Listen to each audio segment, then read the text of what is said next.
আসসালামু আলাইকুম। আজ আমি আপনাদের সাথে শেয়ার করব ময়দা আর চালের গুঁড়ো দিয়ে মুচমুচে ও ফুলকো ফুলকো ফুচকা তৈরির রেসিপি। আমরা তো সবাই জানি যে ফুচকাটাকে মুচমুচে করার জন্য সুজি ব্যবহার করা হয়, কিন্তু হাতের কাছে যদি সুজি না থাকে তাহলে কি আমরা ফুচকা খাবো না?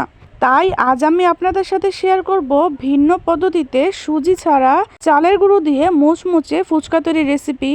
তো চলুন ভিডিওটি শুরু করা যাক। ফুচকা তৈরির জন্য প্রথমে আমি ফুচকার ডোটা তৈরি করব। তার জন্য নিয়ে নিয়েছি 1 কাপ ময়দা, 1/4 কাপ চালের গুঁড়ো, 1/4 চা চামচ লবণ আর অল্প অল্প করে নর্মাল পানি দিয়ে একটা ডো তৈরি করে নিব। ডোটা অনেক বেশি নরম হবে না, হালকা শক্ত মতোভাবে তৈরি করতে হবে, তাহলে ফুচকাগুলো একদম মুচমুচে হবে। আমার ডোটা তৈরি করা হয়ে গিয়েছে। আমি আপনাদেরকে দেখিয়ে দিচ্ছি যে আঙুলের সাহায্যে চাপ দিলে হালকা ডেবে যাবে, ঠিক এরকমভাবে তৈরি করতে হবে ডোটা। এরপর আমি ঢেকে রেখে দিব 5 মিনিটের জন্য। 5 মিনিট পর আমার ডোটা আগের থেকে অনেকটা নরম হয়ে গিয়েছে। এখান থেকে এবার আমি ছোট ছোট করে লেচি কেটে নিব। লেচিগুলো কেটে নেওয়া হয়ে গিয়েছে।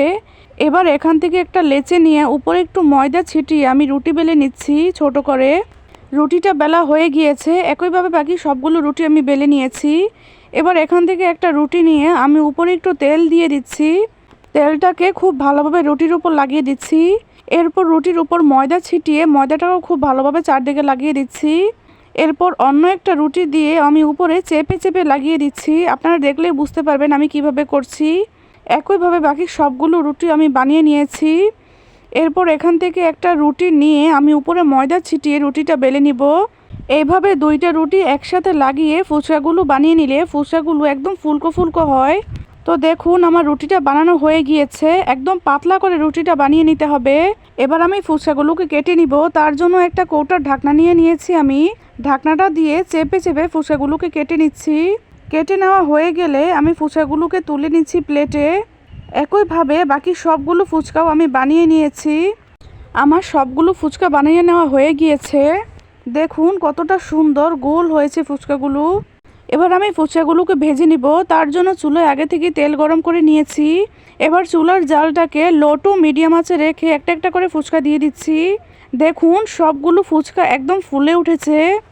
এবার ফুচকাগুলোকে আমি অন্য পাশে উল্টে দিচ্ছি।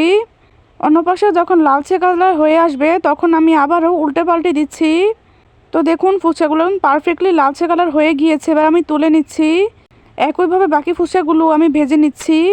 দেখুন ফুচকাগুলো দেওয়ার সাথে সাথে কি সুন্দরভাবে ফুলে উঠছে। চুলার জালটা কিন্তু লো টু মিডিয়াম আঁচে রেখেই ফুচকাগুলো ভেজে নেবেন। হাই হিটে ভাজতে যাবেন না, তাহলে ফুচকাগুলো মুচমুচে থাকবে না, নেতিয়ে যাবে। তো দেখুন এই ফুচকাগুলো আমি উল্টো পাল্টে লালচে করে ভেজে নিয়েছি। আমার সবগুলো ফুচকা ভাজা হয়ে গিয়েছে। আপনাদের কাছে ফুচকার এই রেসিপিটা কেমন লেগেছে অবশ্যই জানাবেন।